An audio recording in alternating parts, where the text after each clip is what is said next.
Hello, Internet. We are back. I'm excited because, when we speak to educated people, and I sometimes feel a bit stupid, but I'm not the only one. I know that. And so we have a commander here in front of us, Colonel Dr. Steyn. And this episode we're doing in English. I know that with the previous one, there would have been people complaining about the Afrikaans. We don't really mind which language we use here, to be honest. And today we're doing the English. Now, Colonel Steyn, perhaps I can ask you, sir, and welcome here. Thank you for coming back. You were a commanding officer of 7 Medical Battalion. Perhaps you can just give us a short 1 minute, 2 minute background about 7 Medical Battalion, people who don't know, and then we can talk for training and whatever else you think is important. Thank you, sir. Okay, thank you, Koos, and thank you for the time. A few minutes on 7 Med is maybe a bit difficult, but it started with before 7 Med. There was a period before 7 Med in the 70s, and then in the 80s, there were doctors provided to special forces, but on an ad hoc basis. Then in the late 80s, 1988, 89, and in the early 90s, there was a more permanent establishment started there, but it was still on a detached basis. And then in early 1994, at that stage, I was working at Special Forces HQ as the SO2 Med, and my immediate superior was Dr. Wouter Basson. But we then started with the proposals to have a unit established that would provide medical support to Special Forces and the parachute brigade. At that stage, nobody supported the parachute brigade. So the first proposal was made to the Surgeon General in 84, and he approved it, and from there on it started, the unit was established. It was primarily supporting Special Forces, and then, as I said, the parachute brigade came in, or parachute forces. In those days, it included 1 parachute battalion, which was a full-time parachute battalion, as well as other special tasks. The Chief of Intelligence at that stage was primarily giving support to UNITA, and that was supported in various ways. And then later on, other lines followed: Police Task Force, Special Task Force, and so on. At a later stage, in the early 90s, this was the early 80s, yeah. It started in 1980. Then in the early 90s, chemical biological defense element was established, and that started, and we will spend a lot of time on that from now on in this episode. And in that process, other clients were also, but that will come out in today's discussion. So, you allow me, things were very ad hoc. Initially, we only had doctors that provided the support, and then later on, medical orderlies or ops medics. They had various names, there were changes in their name and so on, but let's talk about ops medics. Were added to the from 85, 6 to the unit, and actually today they make up the backbone of the unit. The last time we stopped in 1992, the last episode ended in discussion in 1992 when I had to go to Geneva, but I'll just leave that for a moment. I want to go back to the training, and I'll discuss the training quickly up to the point in 1993, 94 when I left the unit as OC. Initially in 84, the intention was to prepare doctors for parachute course. And then later on, there were issues to get them onto the course, and finally they did the Special Forces selection. First group finished the selection and did very well and continued with the whole training cycle, which is a year. Most of them were, well, actually all of them were national servicemen at that stage. And we recruited doctors from the intakes as soon as they came in. The first 2 or 3 days after they reported, we recruited them, and then we trained them. And it was primarily aimed at getting people ready for parachute course, so physically fit and trained, as well as then give them a basic training. It differed quite a bit from the ordinary basic training that people got. Spent less time on drilling and so on, and more time on other things. This was done. We had a sergeant major or a staff sergeant NCO at Sam's training center made available to us, and he sort of trained the people. Initially, I oversaw it, and we had there was a biokineticist who also helped a lot with getting the people fit and so on. And by the name of Henny Grobler. You will talk to Henny Grobler at the stage, I believe. He retired as a major general. But that's where his involvement started. Then Special Forces got a national service intake. I think there were 2. And the first one, they first did a paper selection. In the end, I had to do it, where we throw most of the applicants out because they wanted to ride motorbikes and so on. But in the end, Henny was very involved, and the basic training became our responsibility and was moved to Duku, and our doctors moved there. In 84, after I left and 7-Med was established, that training was further developed by the people then in charge, voter and so on. And I think William Mutler played a big role there. But what they called the 7-Med cycle was actually developed in those years. As I said before in the previous chapter, there was in the early 90s, when I was again transferred as OC to 7-Med, 91 came there was a lot of voices calling the place to close down because it was still very secretive.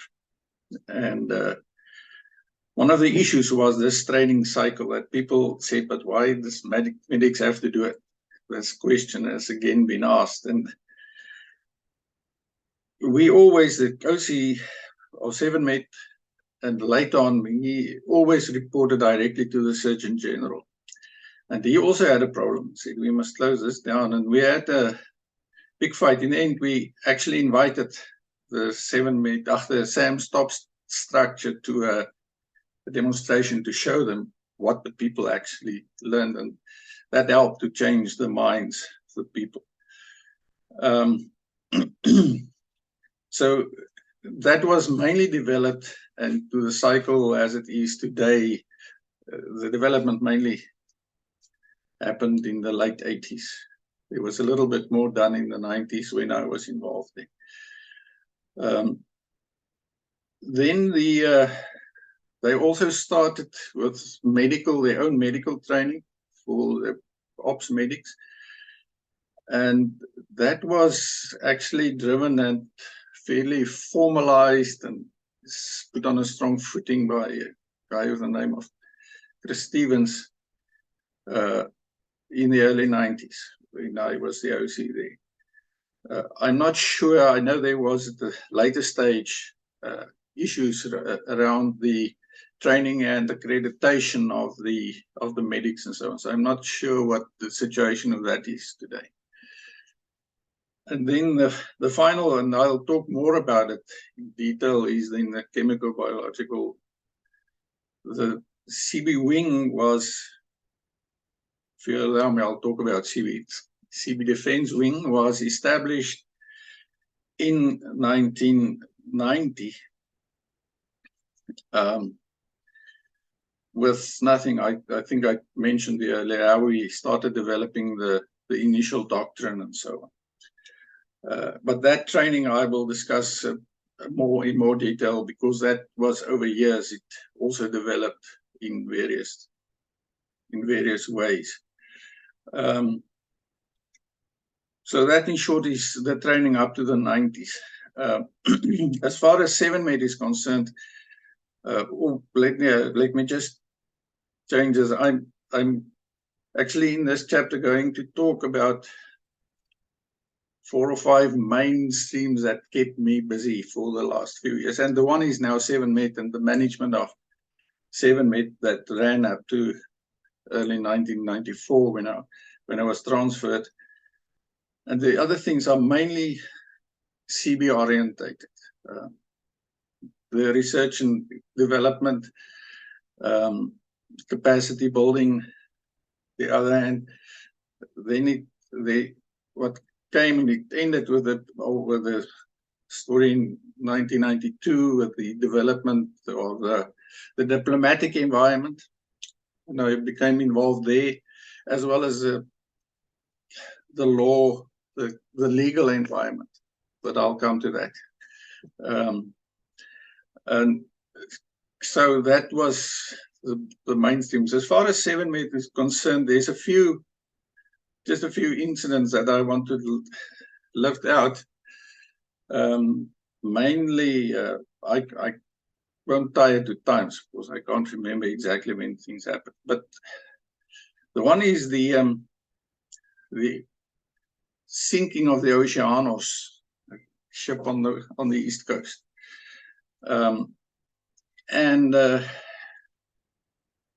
I was notified on a Sunday morning, 6 o'clock, that the Oceanos is, and we had to go there.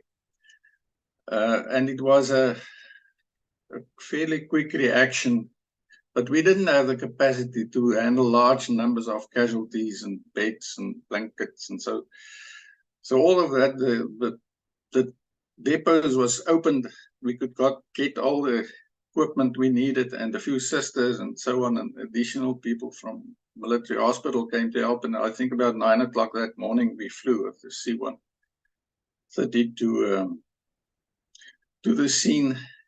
And when we arrived there, actually the rescue operation was completed. We could treat a few patients, but fortunately it was mainly done during the night by the Air Force and the people in medical personnel in Durban. The one thing that we learned out of that is that we could react in a fairly short notice on a fairly large scale, and that sort of established 7-Med as also the reaction force of the Surgeon General for purely medical operations, which also helped a lot to get the voices of those who wanted to close the place down a bit quieter. Two other things that happened in that time was 92 or 93, I can't remember which year. Well, in 92, relations with Angola improved. And this is the part of the Bruce Fiddler story. I never knew him as a living person. But in the end, his remains has always been in Angola, and then it was sent back. It arrived at one military hospital, and obviously a post-mortem had to be done, but I mean, it was quite old. In the end, there was at that stage, I can't remember his name, but pathologist at one mill. So the two of us had to open the casket, and the remains were only the skeleton. But we saw there that most of the large bones were broken. And he had what was obviously a bullet hole at the back of his head. And we were convinced that he was tortured before he was shot. And knowing then afterwards that the rest of his team escaped and they were not attacked again and so on, we made the deduction that he never gave the details away. And based on that, we decided to nominate him for an Honoris Crux, which in the end got William Matlow got some of the operational detail for me, and we wrote the citation and sent it in. So unfortunately, I wasn't there when the medal was finally handed over to his family. I was at that stage in Geneva, and not a member of the unit anymore. Another thing that also on a long term ended is one day William came to me. I must say William helped a lot in establishing the unit and so on, and I don't know if you will have a discussion with him. But he came to me and said, we had problems with accommodation for the troops. They stayed in Sam's training center, but there were bad feelings between the two groups and so on. And he said the people complain that they have nothing to distinguish them from other SAMs and other ops medics and doctors and so on. And they want to own competency badge as the one that, and in the end, we agreed that they would develop something, and the basic badge that they have today with the dagger and the wings and so on was developed in those times, and we started the battle to approve it. It wasn't finally approved before I left, and William and later on, I think even only in Chris Blunden's time, it was finally formalized because there were a lot of issues. But the whole process was started in those days. That's mainly the things in 7med that I want to lift out. Here by 1993, the voices to close down the unit have quieted down quite a bit.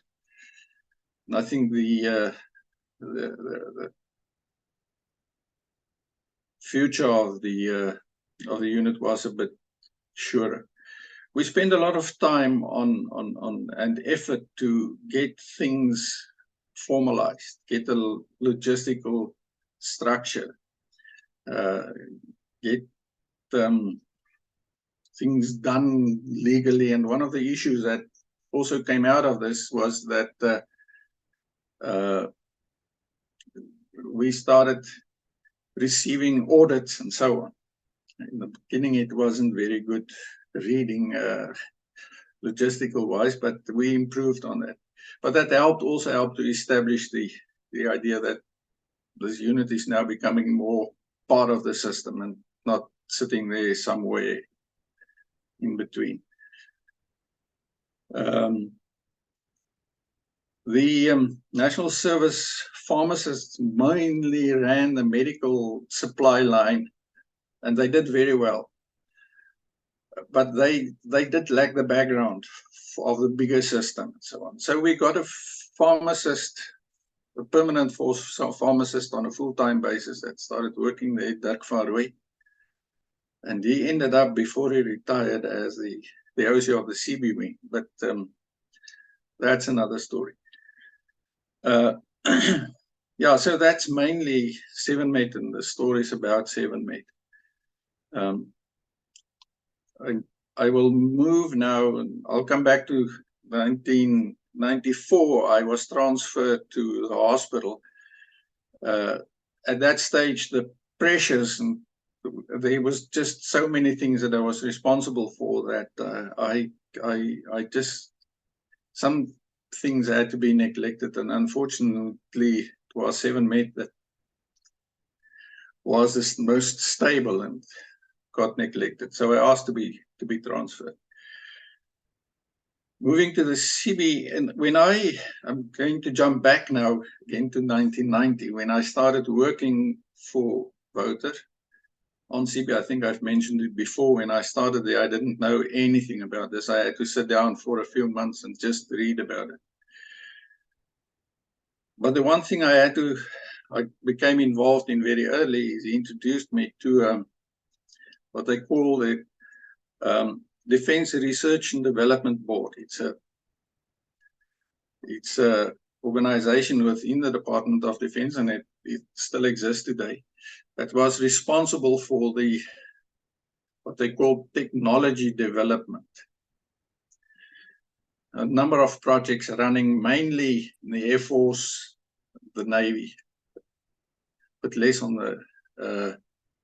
in the Army, and virtually nothing from SAMS. There was a very small element with virtually no budget on CB there. But I had to take that over. I became the project officer for that. Never had any training as a project officer and so on, but and I was busy with this thing until I retired, 2013. I'll talk about the DRDB and the research and development. But, then in 92, as I said, I had to, Voter left, and I had to close down Project Coast those days. I'm not going to go into that detail. But that kept me quite busy for about a year, because it was quite sensitive, and I had to do all the work alone. That is, from writing a letter, delivering the letter, receiving the instructions on that letter, and go back and do the work. But that's, I worked alone for the rest of the time. I had an office at the SAMS headquarters that I became, when I was transferred to 7-Met, I kept that office. So I already started sitting on 2 chairs. In that process, I can't remember exactly which year, but it was part of that process. Or maybe just go back again. The other thing is, Voter introduced me, and some of the older members of 7-Met remember a place they called Protechnic. He introduced me to this research laboratory. Said I had to slowly take over this research. And it's chemical, in those days, mainly chemical defensive research. There was a budget, and quite a large budget for this. And so I was introduced to Protechnic, and also involved with Protechnic until, and I'll talk a lot about Protechnic as well, but the relationship started there. Then in 93, as part of this whole closing down process, I was notified by the Surgeon General that Protechnic belonged to a private individual, and with its sister company called Hazmat, which was a producer of protective clothing and filters and so on.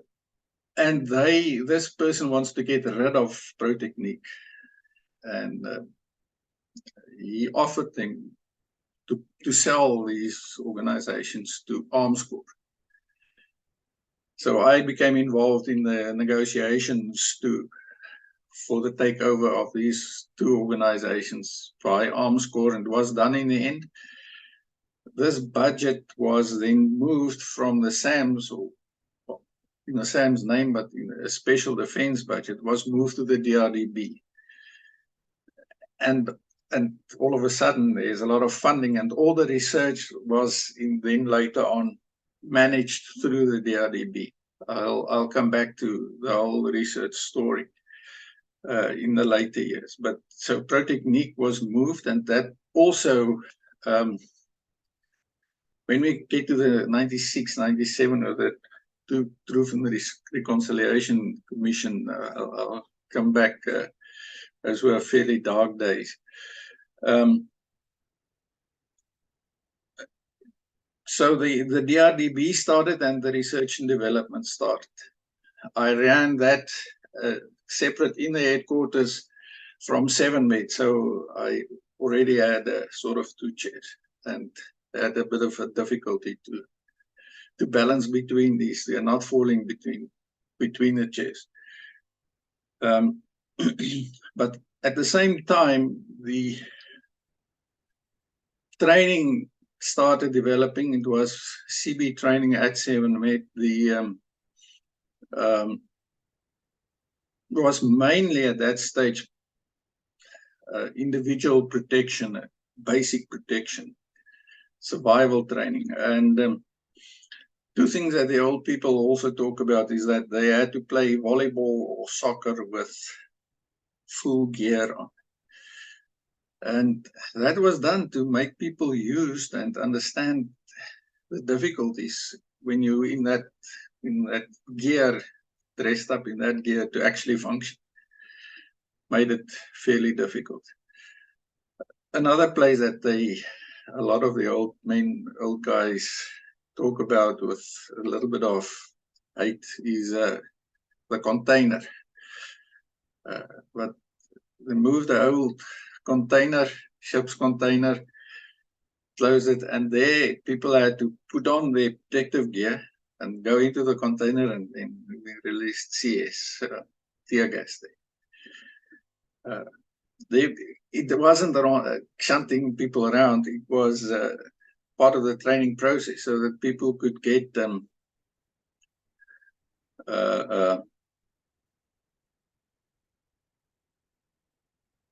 realize and rely on their equipment and trust their equipment, and also learn to put it on properly.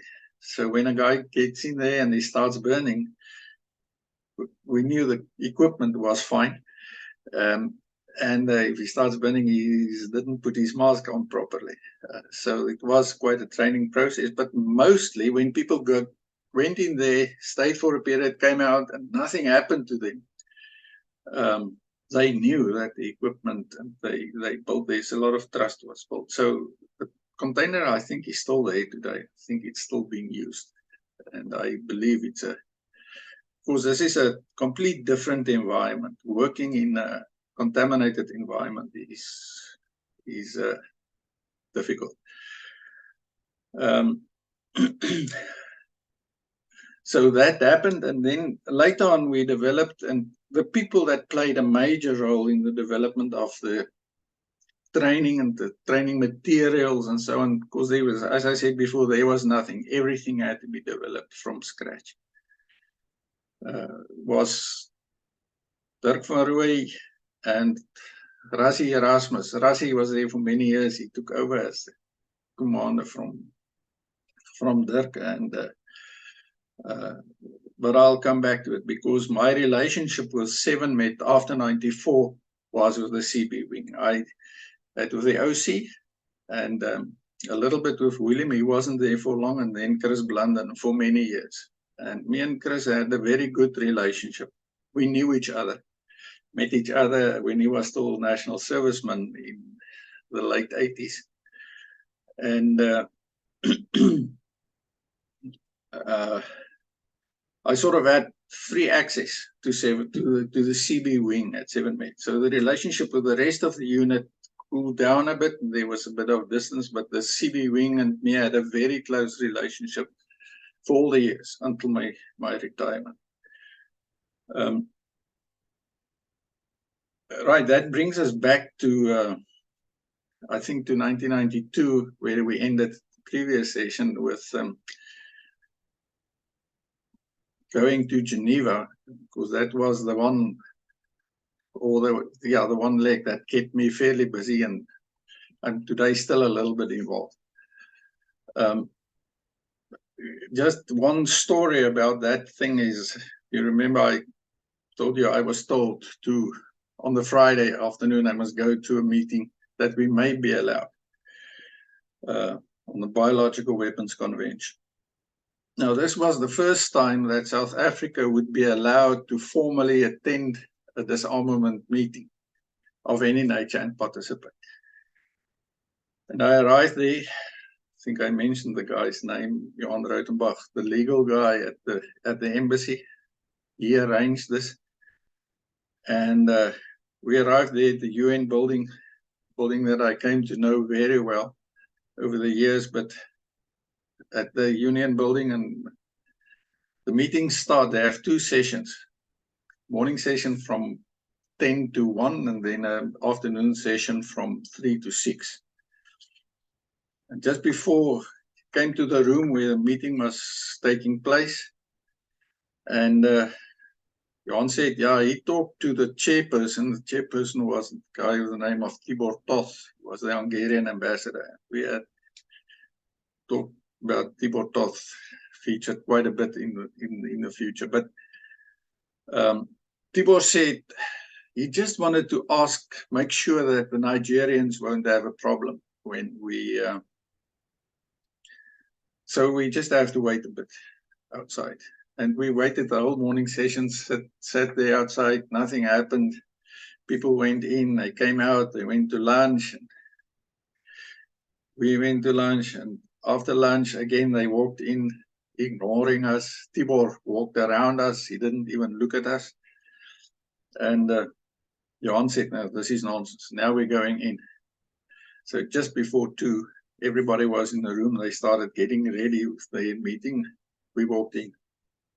And now you're looking, who's going to stand up and walk out? Where's the Nigerians? And we walked. Our nameplate is there. All countries' nameplates are there, and you have a seat behind the nameplate.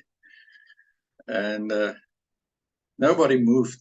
Everybody, nobody even looked up at us, except a German guy, the name of Volker Beck.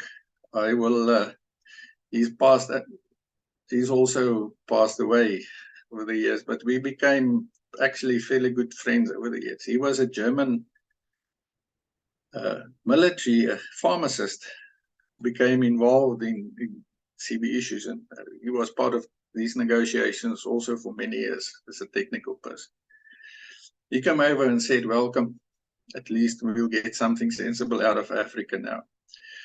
Needless to say, the first time I saw a Nigerian in any of those meetings was about 5 years later in a follow-up meeting. So we went to and Johan said, no, so you sit there at the table.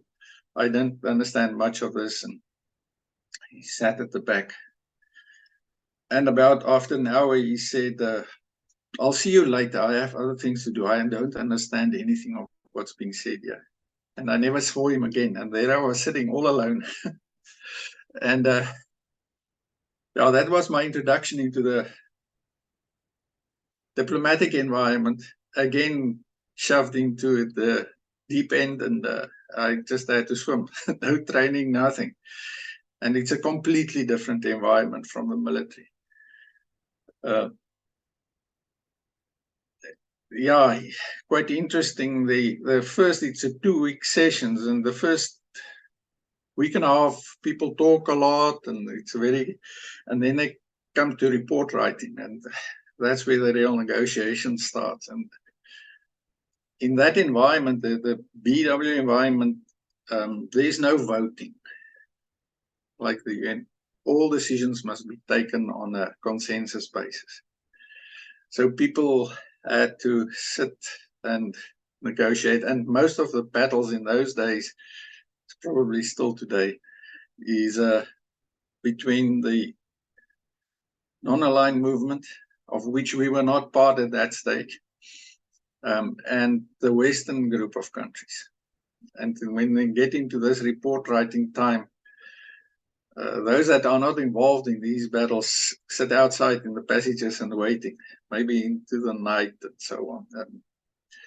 And there I had long discussions with the Russians. And the first time that I actually friendly, and I realized, those people are very much very similar to us.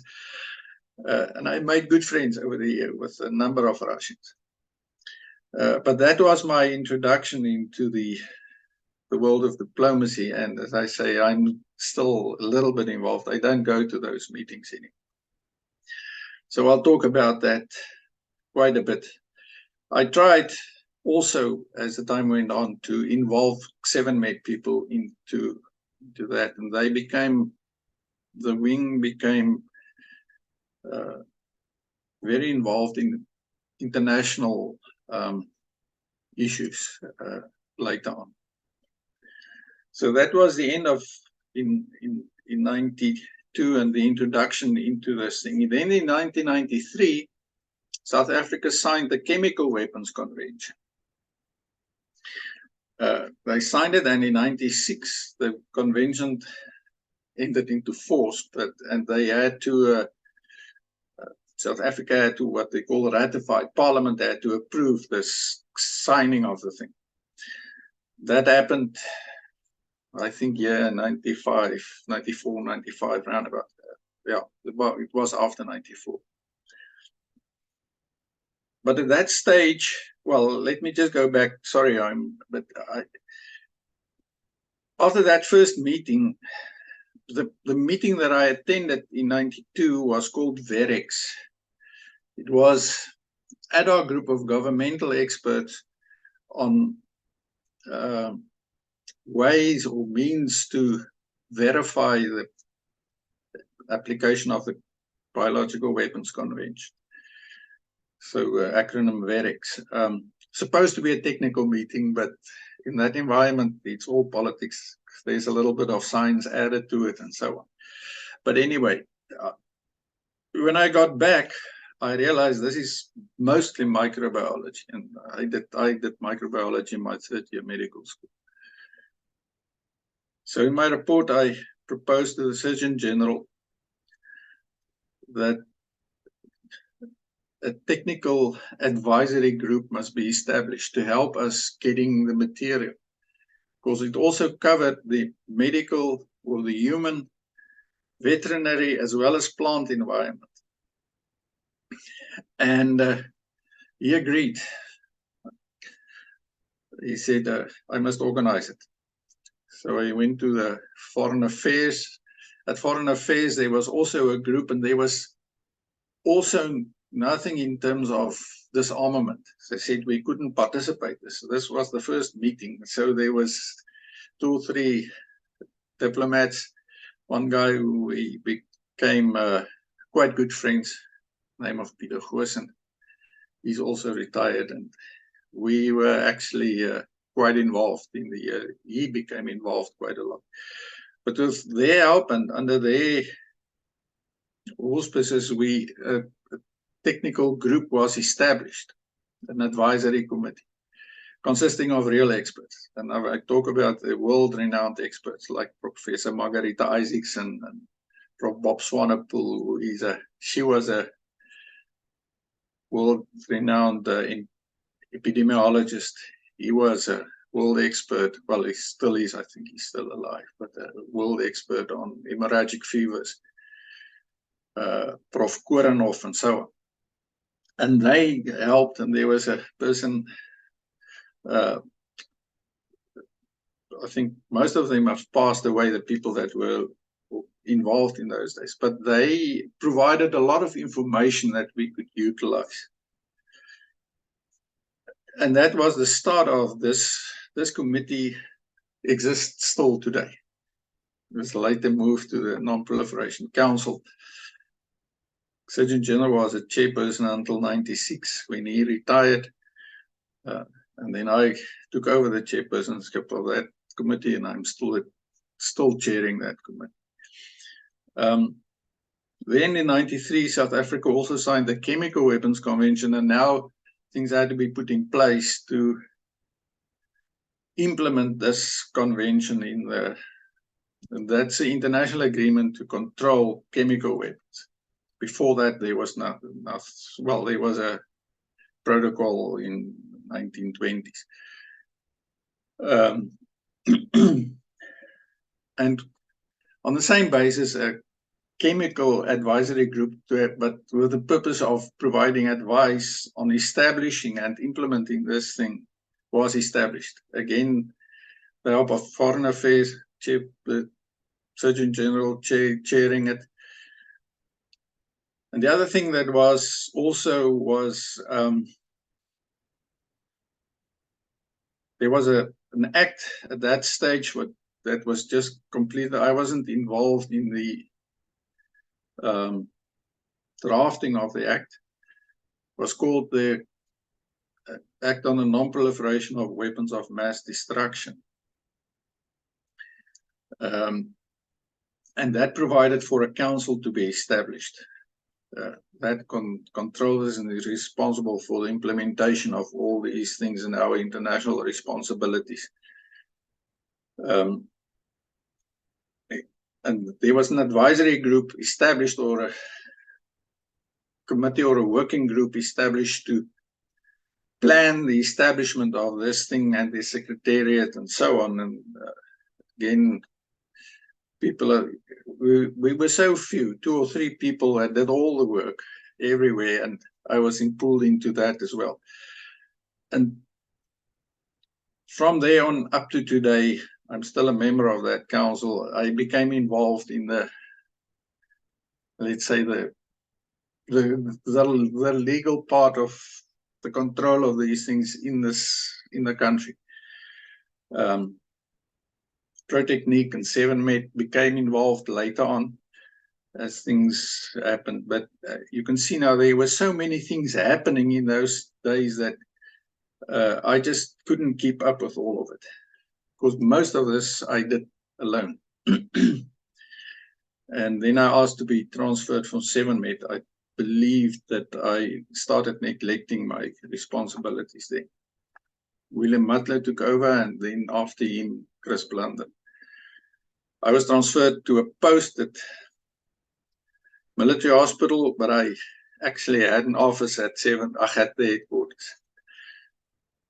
An office that I had when Wouter was there, and then they needed it and moved me out to a smaller one. And later on, I ended up in a small storeroom, no windows, nothing. That they emptied for me. And there I actually worked until we moved to another building. But still, my post was one military hospital, but I worked, and I did a bit of work at military hospital, commuted between this. This was still done at ad hoc basis. Functioned on the staff of the Surgeon General and reported to the Surgeon General. From then on, I reported to 5 Surgeon Generals over the years. Then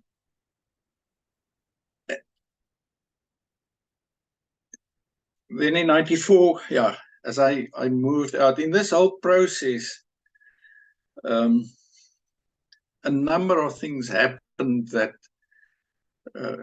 guided me. I was just called by somebody and said, "What about this?"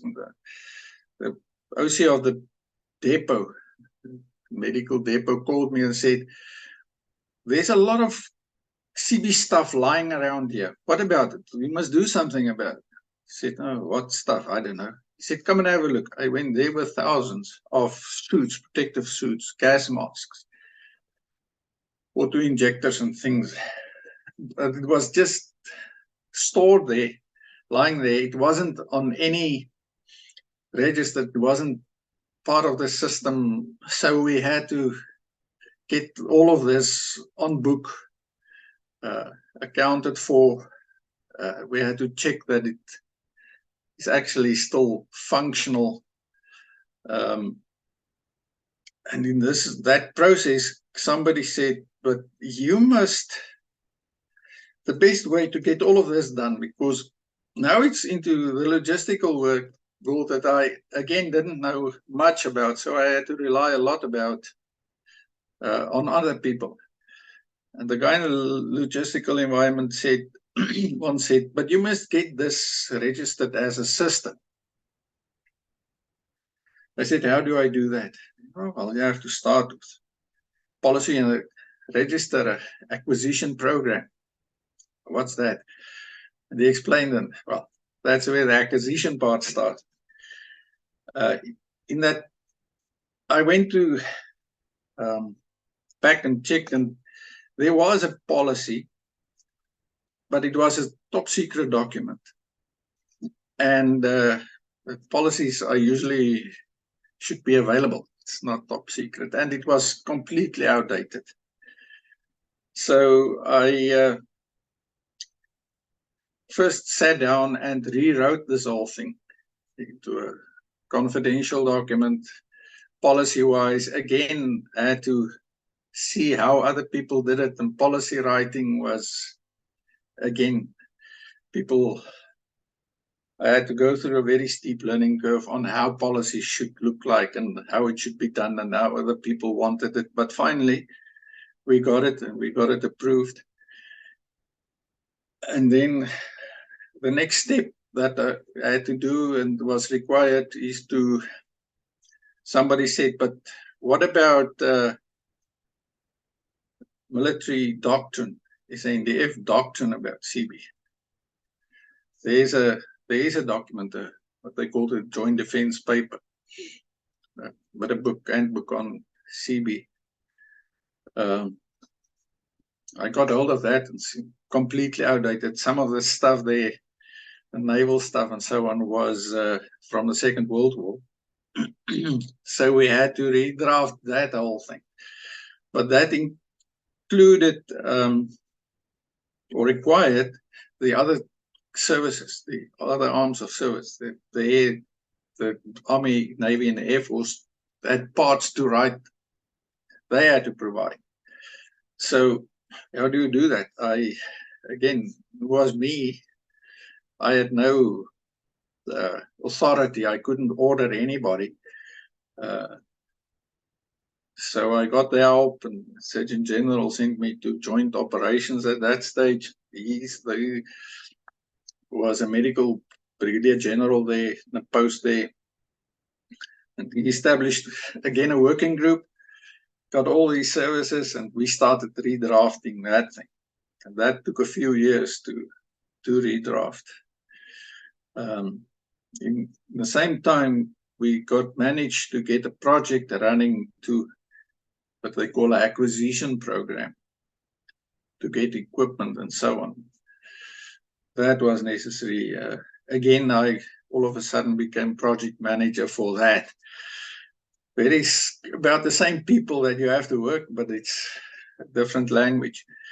So in the end, I sat with all these things and running all of it simultaneously, together with the international things started picking up in 1994. The VEREX ended. In 1994, there was a a special conference of states parties where they established what they called an ad hoc group to investigate the possibility of or the strengthening of the convention. I'm not going to go into the details and so on, but that thing was established and the first meeting of that ad hoc group took place in 95. And the final report was finally rejected by the Americans in 2002. Long story. Very intense negotiations. At stages, we spent 20 weeks a year in Geneva. It boiled down to 6 weeks at home, 4 weeks there, 4-week sessions. And in between a lot of other workshops and so on. I'm jumping around a bit, but this is how things came up in my mind, and this is sort of how it happened. The second meeting of VEREX, when I went to the second meeting, thought, well, we must, I suppose we must participate. The first meeting, I just sat there and listened.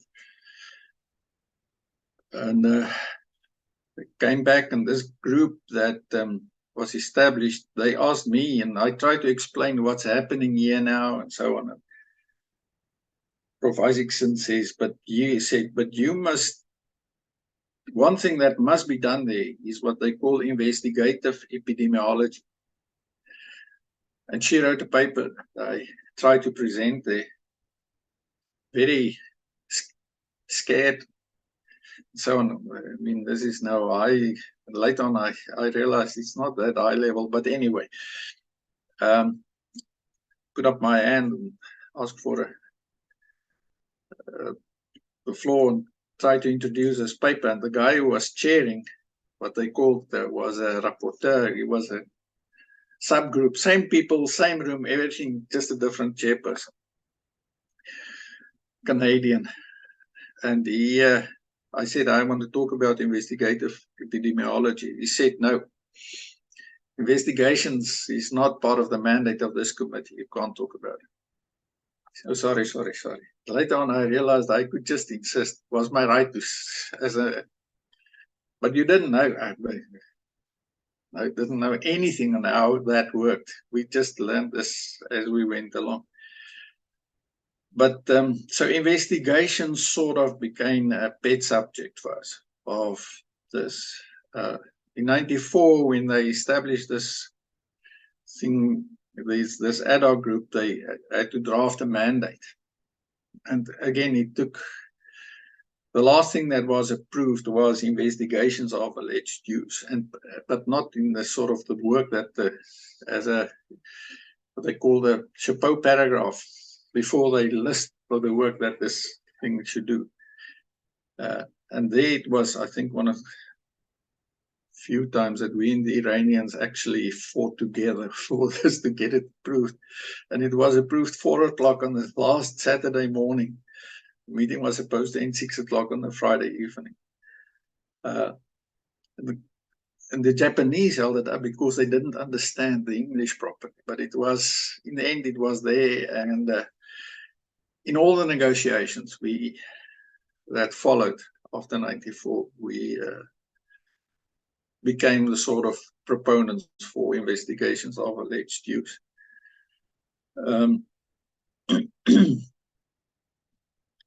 So yeah, all these things started running sort of together. And at the same time, the research, I had to start managing the research at ProTechnique. And initially, we had the scientists. Now, ProTechnique had about 16 scientists, small. But the scientists gave presentations at the end of the year on the work they've done and so on, and they had reports and piles of books every year. And later on, I realized, but you can only drive this thing and guide this thing properly if you know what's in the reports. These briefings are not good enough. So in the end, I had to read every report, and then I sat down. I changed the system a bit. I sat down with the scientist and discussed this report. And based on the discussions and questions I had and so on. Now, this is from pure chemistry to, they worked in different fields, primarily in the CB environment. It's primarily the 3 major fields is protection, detection, and decontamination. They worked in those 3 fields, and then pure chemistry as well. And at the stage, the people at 7 met who sat on the other side, and we started developing courses and the whole structure of courses. We had the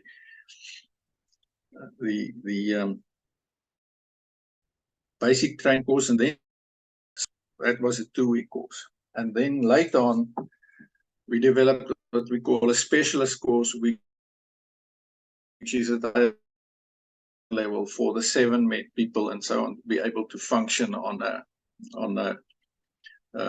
higher level. And later on, we actually, when we developed the procedures and so on for detection and decontamination as well, I'll come back to that. But at the stage, the 7 med guys said, but these scientists at Protechnic, they don't know what's happening on the ground, and the other way around. So I said, okay.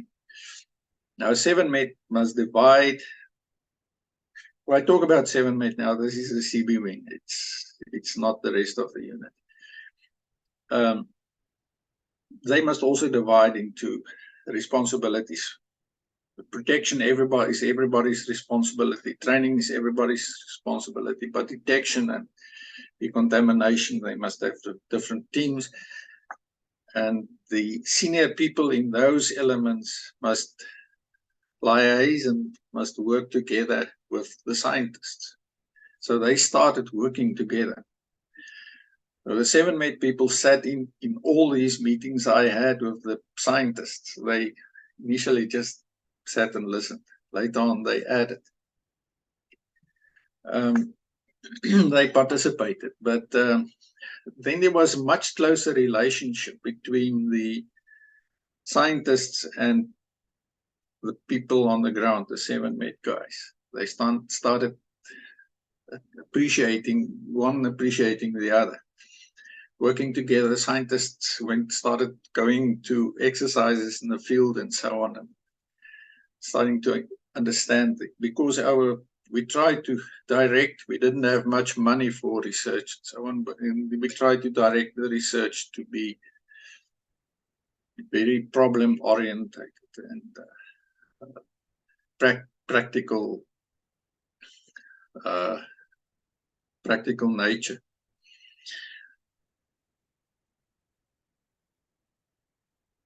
So there was much closer relationship, and it actually worked quite well. And we followed that process up to the day when I retired. Very close relationship with the scientists. In between as well, it started developing. If they have a question or something, they contacted me. In the acquisition part, we also started developing equipment, because we had protective equipment.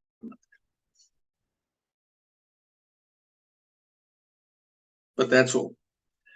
He's talking about decontamination and detection, and a lot of it you could buy, but very expensive. And particularly the decontamination equipment, we didn't have much. Also, in terms of procedures and so on, we had the old NATO procedures, which is very elaborate, very personnel intensive, and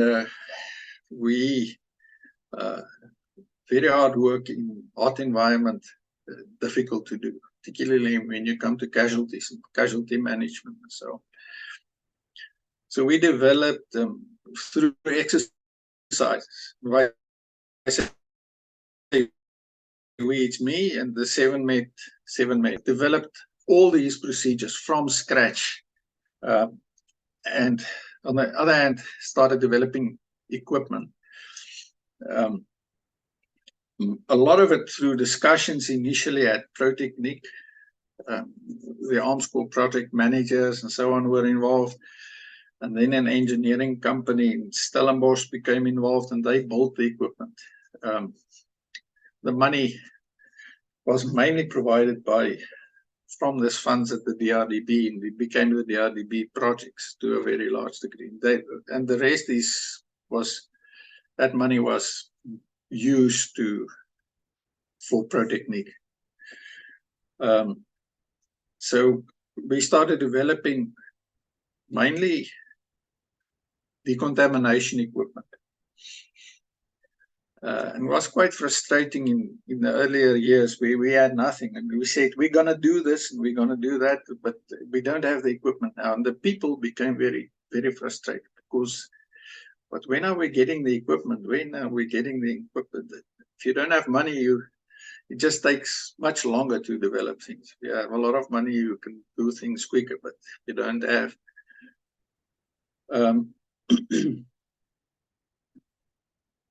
But that process also started, and at the stage we had a problem with engineers that built and developed things based on our requirements, and a lot of it just started with an idea. Say, we want to do this, we want to have an easier way to clean casualties. And they started developing things, but in the end, what we got was not what could work in the field. So in the end, we got the engineers also involved. We're 7-mate with the XR, and if they develop something, he brings it and physically come and test it and with the people in the field. And it was 7-mate sort of became the executive arm for all these exercises and training and development and so.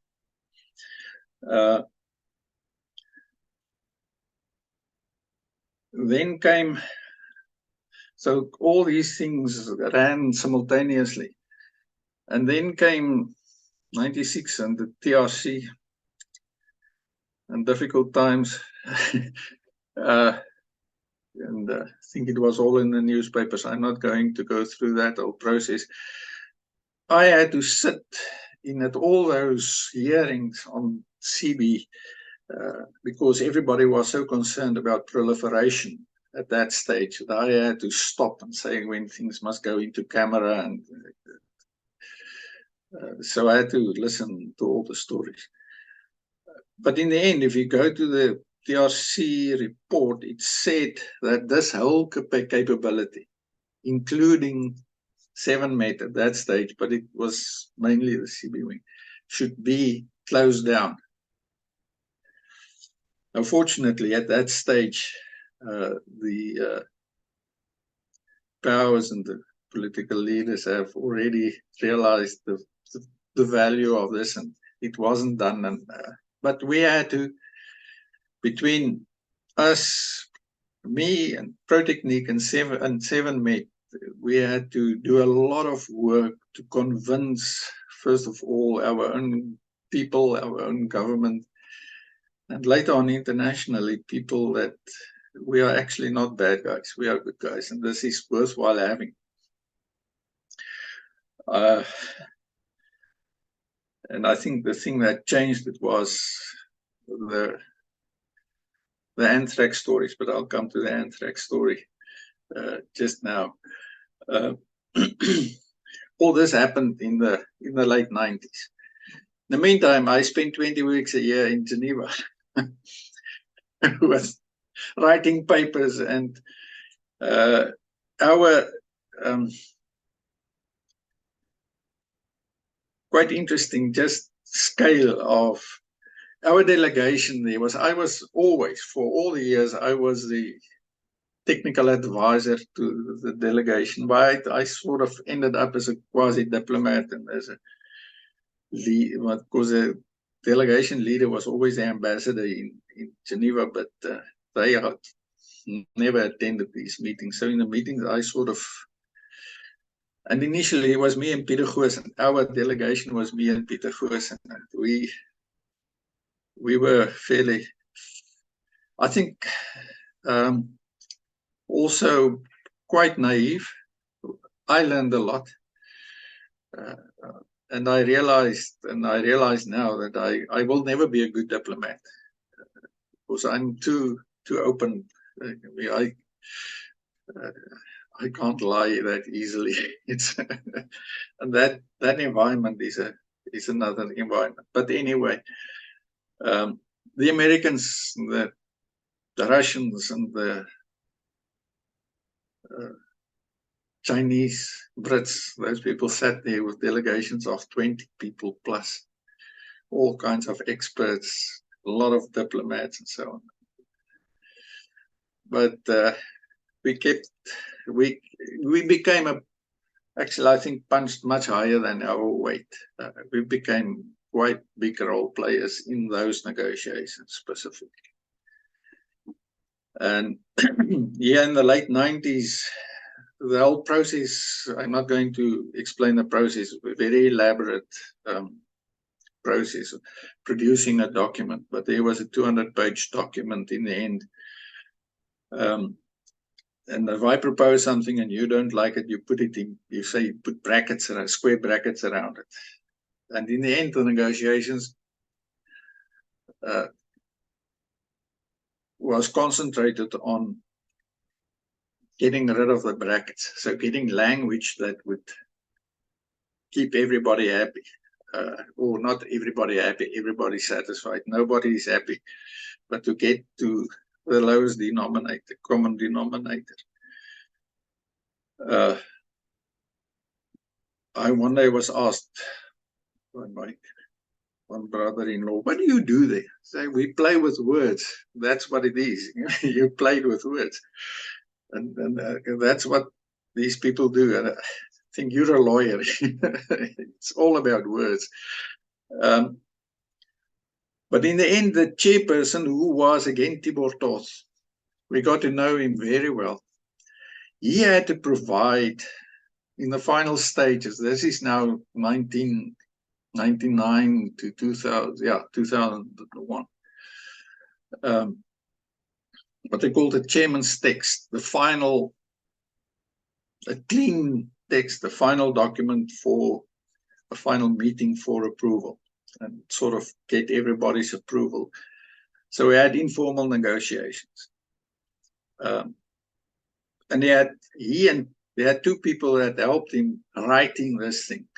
And it was me and the Scotsman, the name of John Walker.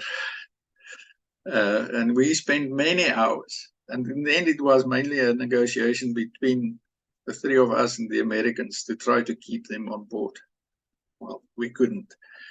So they said the whole thing was shot down by, and a lot of other nations were very happy that the Americans they didn't have to do it.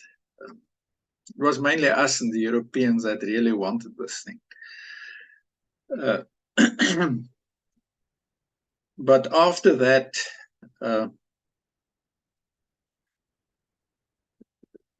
the whole environment changed. And there's every 5 years a review conference, and that's what they developed a sort of in-between process in between the 5 years, but couldn't take decisions, so it became very frustrating to me, where for many years you had concrete things that you could do.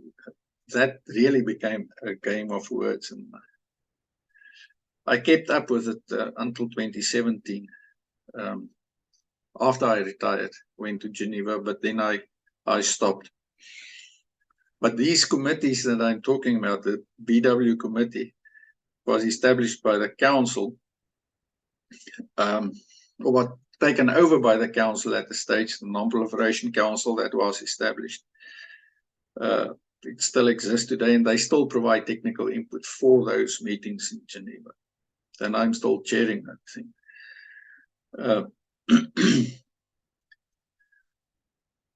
So the BW thing is running, and it's going nowhere. And I once said it's like a merry-go-round. You sit and talk the same thing, same circle, things the same circle, and then new diplomats come. In the end, we were a few technical guys that actually provided the memory for what happened in the past on this thing, and they started calling us quasi-diplomats. So I said, I don't think I'll ever be a good diplomat. In the chemical environment, the council was established that looked after now chemical, biological, nuclear, and after 94, we became a member, say we South Africa became a member of quite a few suppliers regimes, missile technology group and so on. But all these things are controlled by the Non-Proliferation Council. The Surgeon General Knobel was a member of that council from the establishment. I was involved with the council as a resource person, they called me, right from the beginning. When he retired,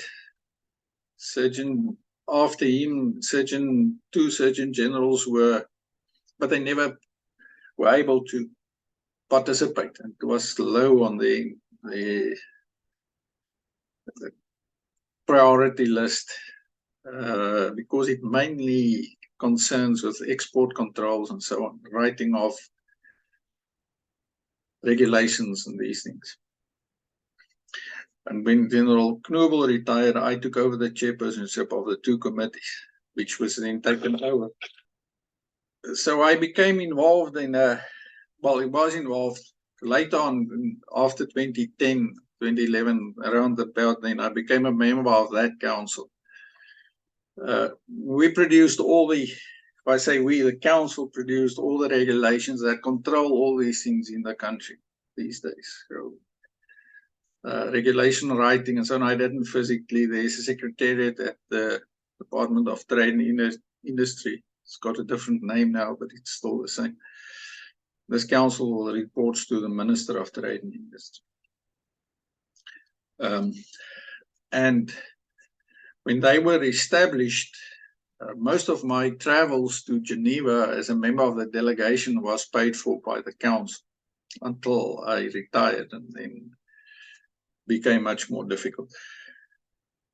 But in 1993, when we signed this Chemical Weapons Convention, up to 96,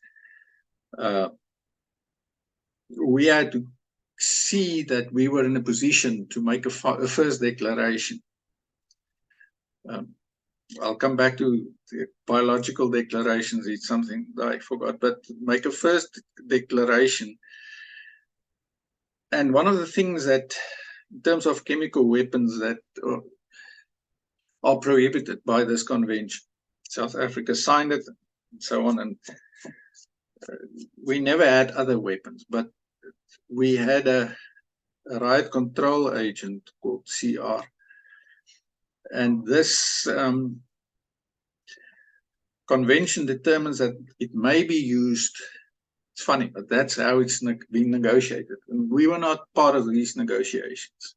I later on realized how much background there is to something that stands, that's now there's a lot of negotiation going in, giving and taking and giving, but it states that riot control agents can only be used for peaceful purposes, for crowd control in your own country, for also local law enforcement. You may have them, country may have them, but in types and quantities that's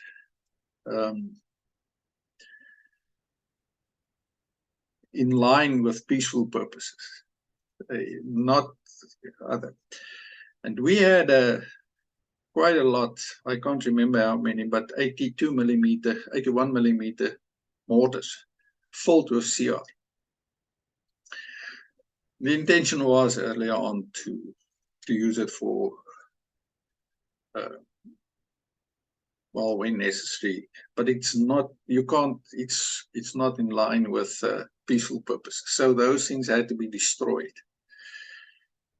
before 96, before the entry into force of the convention. And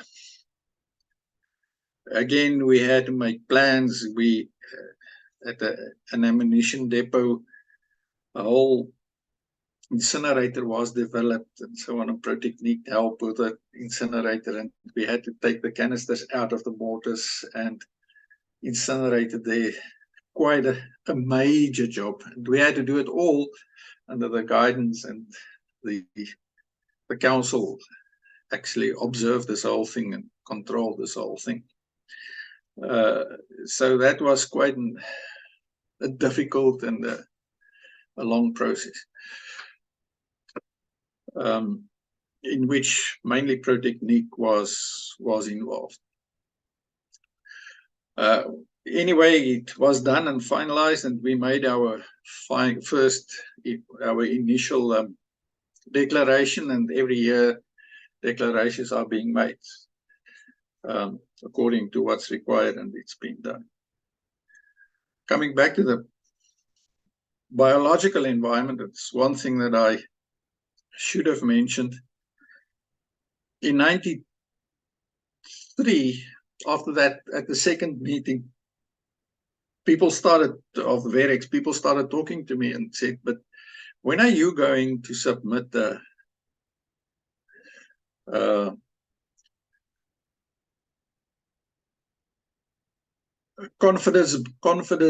confidence building measure declaration?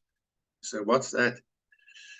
They referred me back to a review conference in 1978 or 1982, where a decision was taken that every country must every year submit what they call a declaration to build confidence. It's a voluntary thing, but it's sort of obligatory voluntary. But anyway, I said, no, I don't know. And I got a hold of the requirements and the formats and so on. And I completed this thing and was sent in. And whew, big problems. Then we got inquiries from the Americans, the Brits about this thing and so on and so on. And in the end, a delegation from very secretive came, visited, and they had long discussions and visited the facilities and so on. Voters still took them. General Noble, I wasn't really involved. Until they had a final meeting, the Surgeon General's office. And I was sitting there, and it was to and fro and this and that, and not going anywhere, playing with words. In the end, I just couldn't take it. And I said, well, you have a problem. What's your problem? He said, no, it's your CBM. I said, what's the problem with the CBM? So it's not complete. And I wrote the thing. Say, all right, explain to me. Yeah, but they don't want to prescribe. I say, tell me what you want and what is. In the end, they wanted more words. They wanted more elaborate description. So I went back, and what I said in 10 words, I now said in 50 words. Very difficult, but for me, and everybody was happy. So a very long diplomatic thing, but there I learned that you don't say a thing simple and straight. You have to do it very elaborate, and then everybody is happy. So fortunately, the chemical declarations, I never was involved in the drafting and so on of that. The Council Secretariat still does. CBMs remain my responsibility. I later on used this committee, and nowadays it's also the Secretariat that's doing the work. You must tell me if I must stop, Koos. There's maybe a few, if I can carry on. Well, there's just one or two other things, because this went on. Shortly after the entry into force of the convention, the Secretariat for what they call the Organization for the Prohibition of Chemical Weapons had its headquarters established. The Secretariat of that sits, or what they call the Technical Secretariat, sits in The Hague, the Netherlands. And they started with they still have a program, development and assistance program. And they wanted us, they had a number of countries that provided training courses to other states. And they wanted us to provide a training course to states in Africa. And we all along said, no, we don't agree, because it's all military courses.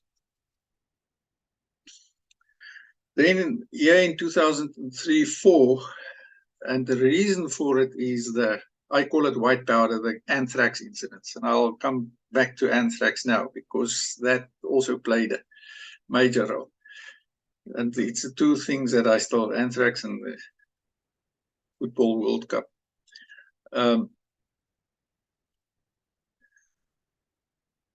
But then in 2003, 4, 5, I can't remember exactly when, we agreed and we said yes, but we don't want to provide military training to these people. We want to provide incident management training. And we drafted the curricula and so on, and the OPCW approved it, and that course started, and 7MET was the main instructors. We did it a few places in Pretoria and later on in the military base, the Air Force base outside Pretoria called the Toll, and it's still running today. They trained, I can't remember how many, it was about 20 people per course, at least one course a year. And 7MET is still doing it. The CB. As part of that, the people got so good, get so much exposure to international things that they were invited to other courses. They were invited to attend courses and also to help present courses, being instructors internationally. And these courses are quite highly appreciated. It's for Africa. There were a few other developing countries and so on, and exchange of personnel in courses and so on. So at 7MET, we continuously work to improve. We developed processes, procedures for decontamination of personnel, of casualties, of vehicles, everything around equipment that we could get. We finally got it in 2010. And there was finally money for the World Cup. But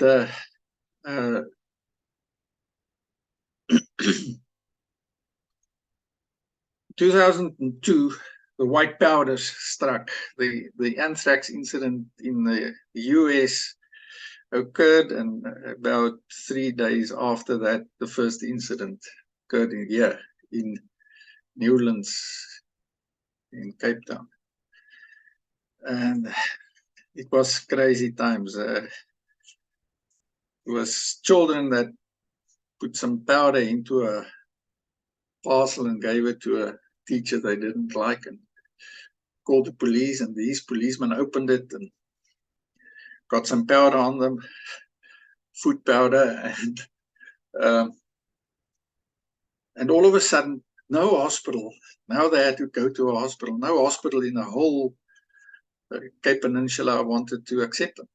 And then they ended up at 2 mil.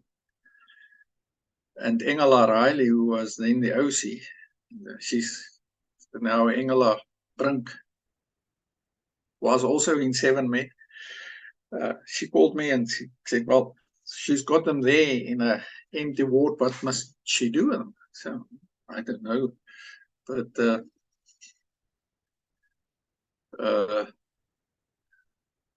wash them and give them some antibiotics and penicillin and send them home.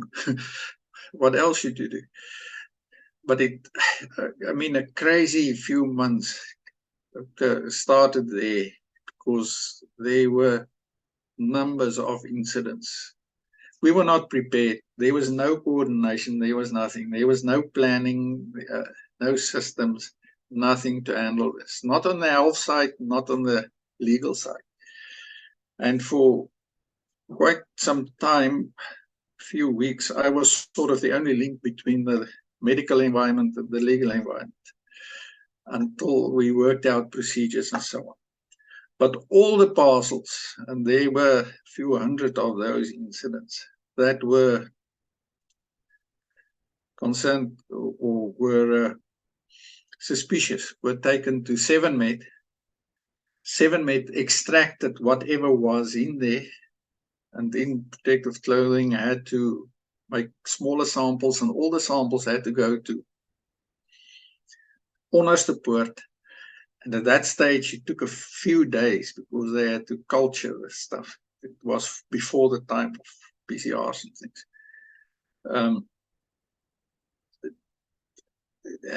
For a diagnosis. And up to today, well, yeah, I'm fairly certain up to today there hasn't been one positive sample. But I can tell you many stories of things that ended up at 7-Met. Aircraft that was grounded because of a glove full of custard powder. And the main thing that we found is that I mean, there were no guidelines. Everybody handled it the way they wanted to, or they believed it should be. So buildings were closed down for 2 or 3 days. So if you wanted a few days leave, you just drop a bit of cremora on the carpet. The whole building was closed down.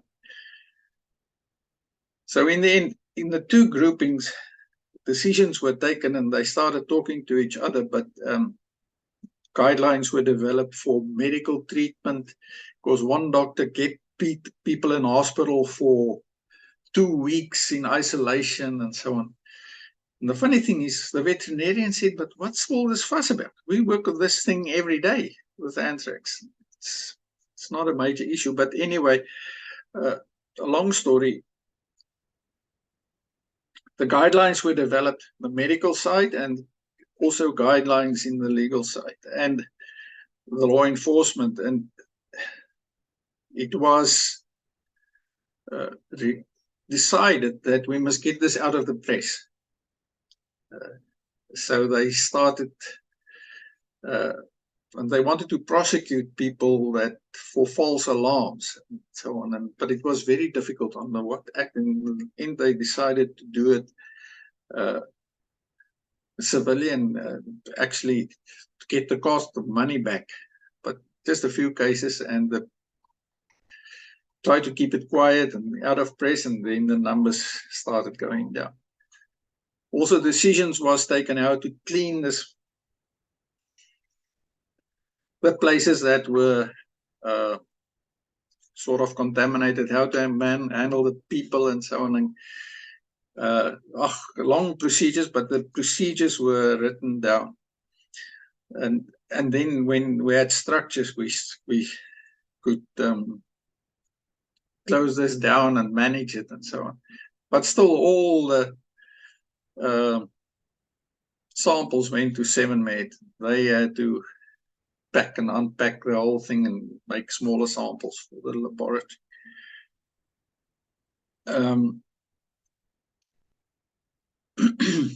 Then the US invited a group of South Africans to do a 3-week course on incident management in the US.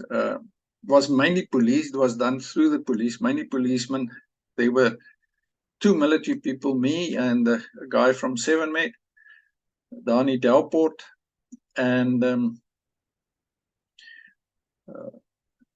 2 or 3 people from EMS, medical services, and a few people from disaster management. After that course, what we found is individually as groups, we knew most of what the Americans knew at that stage. But what they taught us is to actually combine this and getting people to working together. So when we got back, we started a process where we drafted a manual, which was later published by the Department of, by the Disaster Management Center as a government gazette, but how to handle incidents, spelling out all the rules, and the firemen wrote their part, and we do the mainly 7-Met guys wrote the part on decontamination from the military side, the EMS, their roles, and so on. And we use that as a manual to manage things. That's what we trained in the 7-Met courses to the OPCW. And the 2010 planning for the World Cup was based on that same approach. that brings me, and I don't know how much time you have left, but maybe finally, well, in terms of the training at 7MED, we developed procedures for all the, also detection. And we decided we will be informed buyers as far as that. We won't develop because it's very expensive. And so we bought detection equipment. ProTechnique bought it and they evaluated and tested, and all those things have restrictions. So you can't use only one. They all have false positive, false negative readings and so on. And in the end, we knew more about the piece of equipment than the representatives who sold them to us. But through that process, we also learned how to use these things sensibly in making decisions. And now you use the one to back up the other one and so on. So we developed a lot of procedures, a training course for specialist detection. And those teams at 7MED became probably one of the best compliments that we got, was that they were the best in the world. But they did a lot of training with live agents. So when 2010 came, I found myself again in the position where I was responsible for the CB defense preparations, and because of the whole issue of the white powders and so on, R also was added for radiation and so on, but I was responsible for management of this, to coordinate this. So we had to train a lot of firemen. We got Sassel to do the training for that. 7MED was involved. We did a lot of exercises where policemen, firemen, ambulance personnel, 7MED did a lot of training together to get teams in all the big cities where the big stadiums were. The military teams were responsible for detection and decontamination. We trained them. There was a team from the Navy and a team from the Army and 2 teams from 7MED that worked at all the stadiums.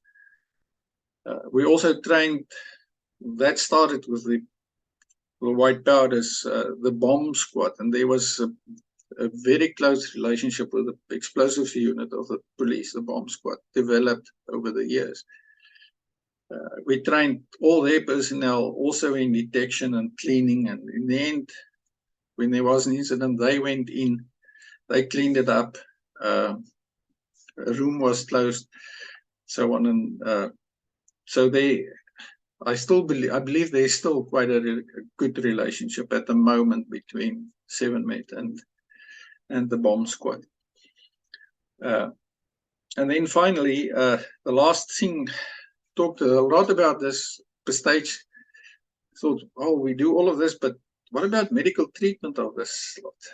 And so I sat down and we wrote a manual on medical treatment of chemical casualties.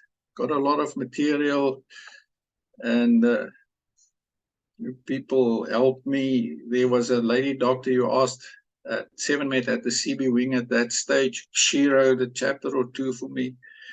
Ed Lloyd, who was in 7MED, he's a microbiologist.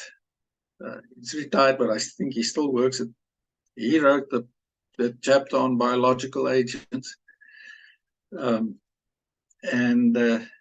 we wrote a chapter on where we developed also a medical doctrine on how to manage casualties in warfare environment as well as a civilian environment. Developed a course, medical course. I don't know if it's still presented today. I don't think so. because that was always the problem. I tried to get a system, get a structure going to ensure that this thing can carry on, but and not build on individuals. But this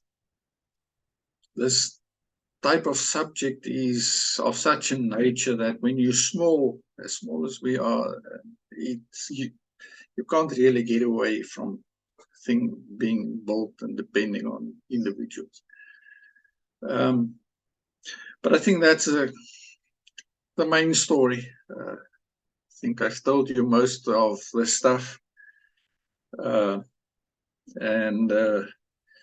Yeah, people ask, but how could you end up being a doctor and doing all of this? They would sometimes ask this question, will I do it again when I have to? I believe it's a path that's been laid out for me. And there's been very difficult times, but it was very rewarding. I always worked mostly did my work, learned untrained, from project officers to diplomats and all those things, and you learned the hard way. But yeah, I'm thankful. I think I had a good career. And as I said, a very long relationship, particularly with in the end, with the CB wing of 7 Med. But thank you very much, Koos. This was nice talking about these things. I have to say to you, Colonel, this is probably one of the most fascinating episodes I've ever heard in my life. There's so many things which goes through my mind, because I normally think of this type of, let me first start. CB does stand for chemical and biological. Is that what we mean? Charlie Bravo.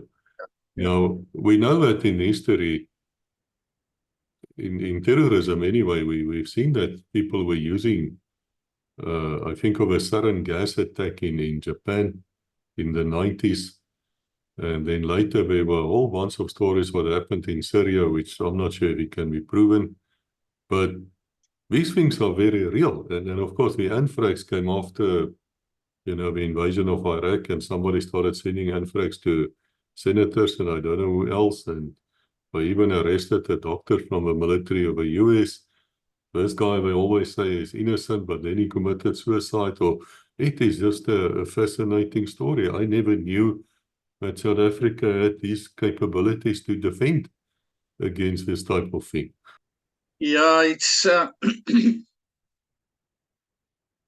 as I again say, it's small. There's a lot of people that still believe it's unnecessary, it's expensive, but it's not something that you can start learning and so on when you're in trouble. You have to at least have a core, and that's what we try to establish. We never got the military, the SADF and later the SANDF to really accept this as a whole. So it was always accepted that the core and the specialist element is at 7 Med. But at least you have somebody that can manage. And there's been a lot of incidents. This Dr. Usamrit, I visited that place, the stage, but he had South African ties. He was Zimbabwean. And there were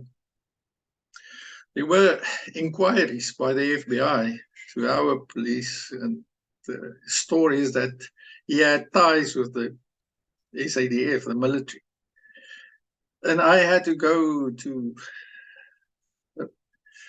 we had to go back years to get personnel files from the archives and go through all of that just to determine that this guy has never been in the military, has never had any ties with the military. But you get all these things, and with all these weapons, it is such a political loaded subject.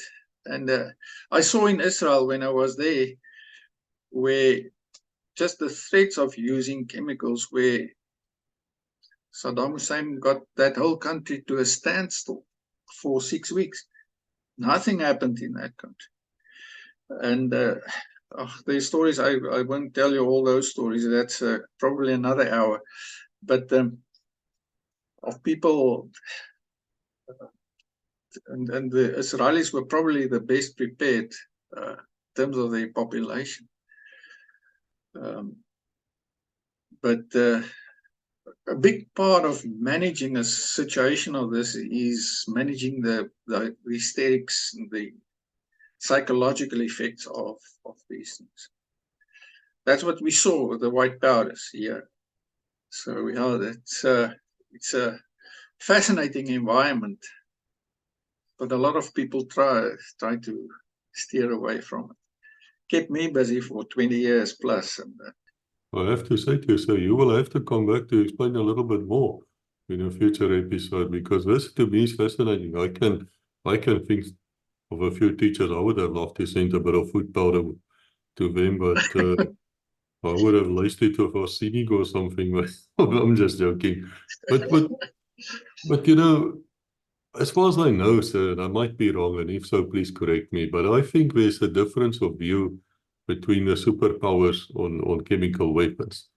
I've heard somewhere that the Russian bloc, that side, the old Soviets, so we use as smoke shells, which is fairly harmless, I think, as a chemical weapon, and they might then respond with, you know, genuine chemical weapons. Is that true, or is it the other side? No, chemical weapons were only used in the First World War. And that was mustard, a bit of arsenic and so on. In the Second World War, it wasn't used. There's a lot of theories of why not. The same with nuclear weapons. Biological weapons people try to use, but it's very difficult to actually use. They're easy to produce, and people say it's the poor man's nuclear bomb and so on. That's only part of the story. But about the smoke, and I wasn't involved in that, but I heard that the story is just the psychological effect is in Angola, and the UNITA troops were so scared of chemicals when they saw smoke, particularly yellow smoke. They just ran away, and it was just the smoke. It was nothing else. So yeah, I think these weapons has a huge psychological effect, and they can be used, and they except for the chemicals, Syria is a total different story in what they use. And they used industrial chemicals there. They used chlorine, but well, chlorine was used in the First World War as well, but it's not considered as a classical chemical weapon because it's being used all over in the industry. We did a threat analysis at the stage by analyzing possible users and what could be used, but also analyzing all the chemicals that's available, and mainly industrial. Because when you talk about terrorism, I still believe if it happens, it will be industrial chemicals and not the stuff that's available. And we build our whole defense program against this for the World Cup around industrial chemicals, threats from industrial chemicals. Biological, I'm not convinced that I think we've seen the ultimate terrorism with the white powders. It's a guy that sent out, I think 12 people died, a few later, and the whole world was up in arms. So there's a major psychological role here to play. Just the idea that somebody, a lone figure actually can bring a country to a halt. But you know, so in history, I I recall something funny from the Second World War is the Germans at one stage went almost bananas when they overheard radio conversations in the UK about gas. And then they clicked into Americans talking about gasoline, petrol, which is not gas at all, but, and then later, I heard the story, and I don't know if it's true. You listening here can tell me, you viewers. But the Cubans also had that fright with an A-bomb, where they thought that the South Africans were going to deploy atomic weapons against them.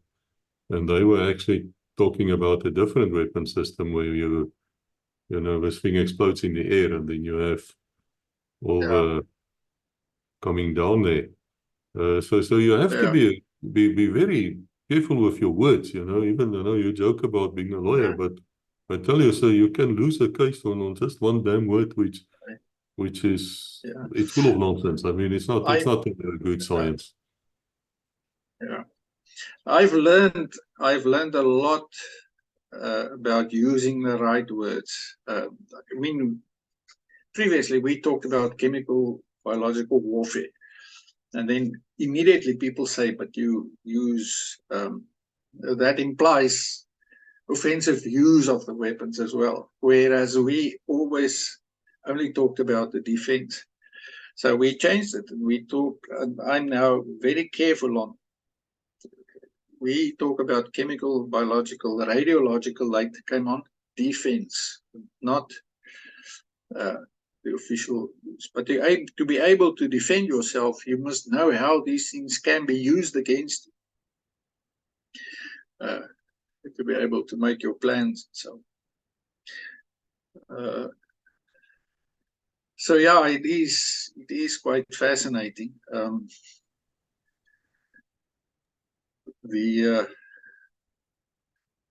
But it's a fairly small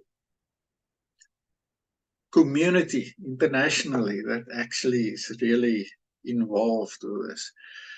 Superpowers use these things for political. It's big, but nuclear weapons probably is major political weapons. And when you have a nuclear capability, you're just in a different league, international political wise. So yeah, there's a lot about words. I mean, we spend hours in Geneva, whether it should be should or could, or would, or shall or may. Yeah, we lawyers, and then I understand that. I was also, when we drafted the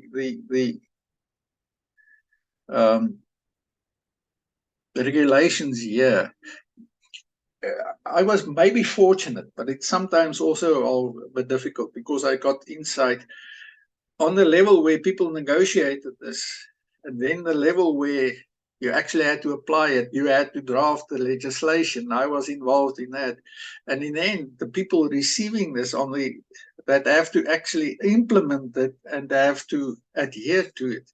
I was working on that level as well. So I always had a disagreement with the state lawyers and so on making things, saying things too elaborate so that people leaves it open for interpretation and so on. But I mean, it's very difficult not to write to having things open for interpretation. Yeah, if you always walk with your client to his car and you see what car he drives, and that depends on how much you're gonna charge him.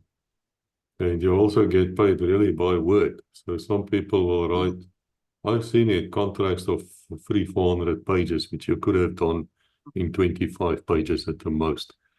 And funny thing about this is it's mostly your big law firms, your famous guys, somebody pays for that fancy building, that office, and they put the fear of God into me. But now, you mentioned the word which fascinates me now, which interests me, it's word implementation. Now, I've heard, sir, I might be wrong once again, that there was some kind of a treaty against, I think biological weapons or chemical, I'm not sure. But the US took many, many years longer after they should have gotten rid of their weapons before they finally did. Is that true? I mean, does the country still have these weapons available for a conventional first strike type of, not defensive, offensive? The chemical weapons, no, but the Chemical Weapons Convention provided for the countries that had weapons, that had to go into a destruction program. And it was mainly the Americans and the Russians. To a lesser degree, the Chinese, the Brits a little bit, and the French very little. But both the Americans and the Russians had difficulties, and they target dates where they had completed the destruction were extended quite a few times. But it was mainly for both of them the difficulty in getting rid of this in an environmentally friendly manner. It's very, very difficult to probably, and it was much more difficult than anticipated.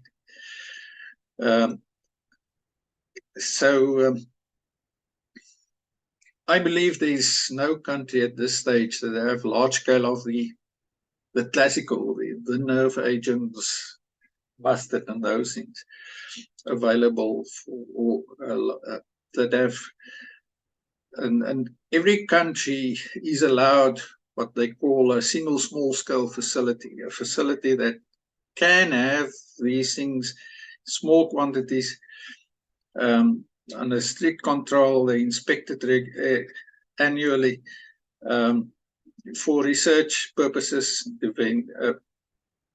And Protechniek is South Africa's single small scale facility, but they inspect it. They weigh these things up to they have milligrams amounts of this, and it's been weighed to 0.001 of a milligram. So it's very, very strictly controlled.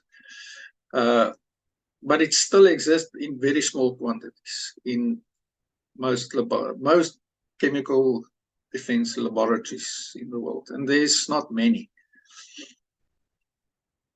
Yeah, I spoke to a fellow who was walking on the fields of Flanders, the First World War, where these shells were used. And it's more than 100 years later now, and these damn things can still explode.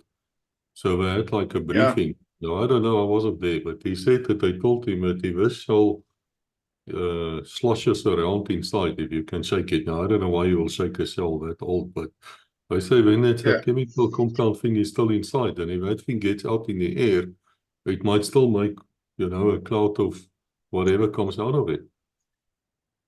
Now, it can, I mean, one shell will affect the people there around it, and not much more, but still, it can, I think it probably will injure more people through the explosion than the chemical inside it. But still,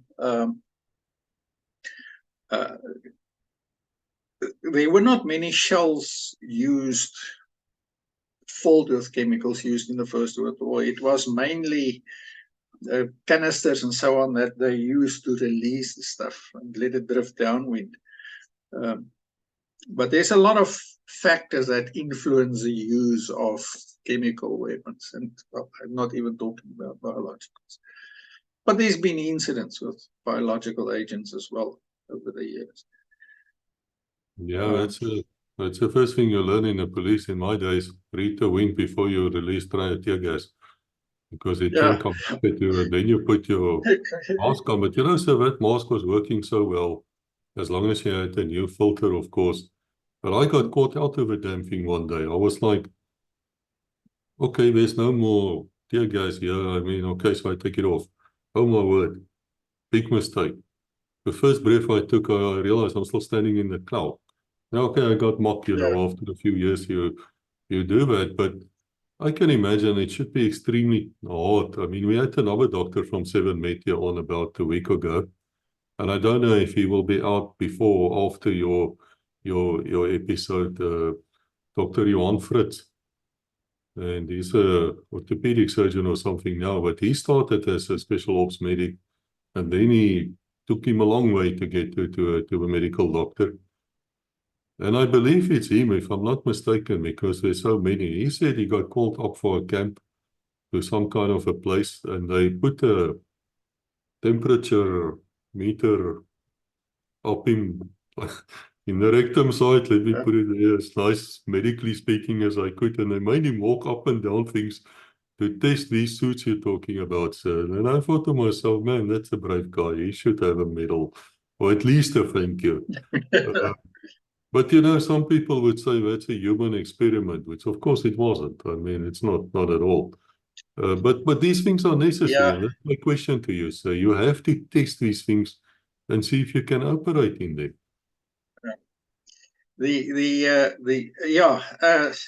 There were a number of guys, and it was done at ProTechnique, and that's why they have this. We did a lot of work on the physiological effects. That was done. Later, unfortunately, we didn't have to use the probes anymore. They could swallow a tablet that actually measured their core temperature. But we learned a lot about heat management and heat exhaustion and so on, and this. The CB guys, in the end, did most of this work in a much more scientifically controlled environment than those first groups. I refer to it, but if you start, we developed a decontamination suit, a disposable thing, which is not as big and thick as that. The material we imported, but the patterns were developed by ProTechnique. I think they still use it at 7med. It's very good. But if you spend a few hours in the heat working, and that's what the guys at the CB wing did for that was their bread and butter, is to carry patients. That's why we try to keep the physical work, not carry patients too much, but transport them in some other way. We had shower systems developed and all those kind of things, that just to lower the amount of work that you have to do inside that protective clothing, particularly in hot environments. And you have to work in it for 2 hours, 3 hours. It's very, very tiring, and has a huge effect. I want to ask you a last question, sir, because I'm enjoying myself so much. You will have to come back. I've got tons more questions, but sadly we've been busy more than 2 hours, and I have to go and do something for my wife. Long story. I read reports where some of the UNITA members had some certain, there were things wrong with them. They had symptoms that they didn't walk. There's something about the way they walk. And I believe 7med doctors were involved there to see if they were indeed exposed to chemical weapons. Do you know anything about that, sir? Yeah, I wasn't involved in the investigations itself, but they developed the neurological symptoms, specific weakness and so on, which was believed. That played a role in the decision to start developing our capabilities.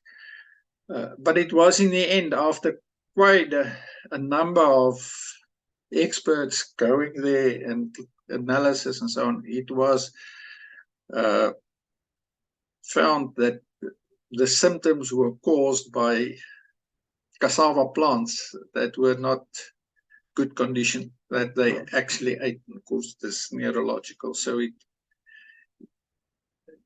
But because of that and all the rumors about chemical weapons, and the Cubans had chemical, they found some traces of potential weapons and so on, except except for the protective gear that were found in Cuban vehicles and so on. There were signs that they did have something, but they never used it. But because of all those rumors and all those concerns, the UNITA people got so scared. That's why they were so scared of smoke. Just needed to get them scared enough, then they run for smoke. So it did happen, but it was not chemicals. Okay, no, great. Thank you for that, because there's a long-lasting rumor here, which I've heard that, you know, these guys, you could see the way they walk and they gait and the way something seriously went wrong with them, but it wasn't chemical, as you say. There's another logical explanation. I really loved this episode, sir. Thank you so much. I'll definitely come back with questions, and I have no doubt that the listeners here will also want to know quite a bit more, because I recall as a young attorney, I was actually involved in an investigation.